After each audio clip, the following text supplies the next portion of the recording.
आगे खींचो और थोड़ा खींचो आगे।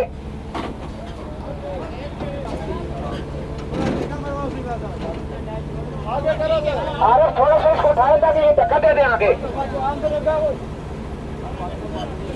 धक्का दे दें आगे।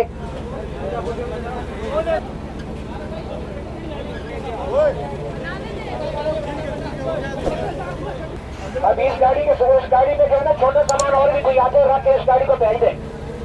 इसमें छोटे सामान कोई आते वो रख ले।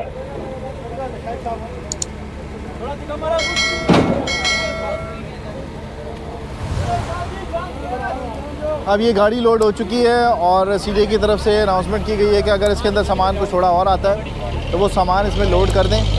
इसी तरह के अब बाकी जो गाड़ियाँ हैं डिसमेंटल टाइम दिया गया था सीडीए की तरफ से, लेकिन नहीं उठाया गया और अब ये सामान जो है वो इसी तरह से लोड किया जाएगा और जितनी गाड़ियाँ डिसमेंटल खड़ी हुई यहाँ पे पार्किंग में कब्ज़ा किया हुआ है, ये पार्किंग सारी वागुजार कराई जाएंगी और ये गाड़ियाँ कब्ज़े में ली जाएंगी।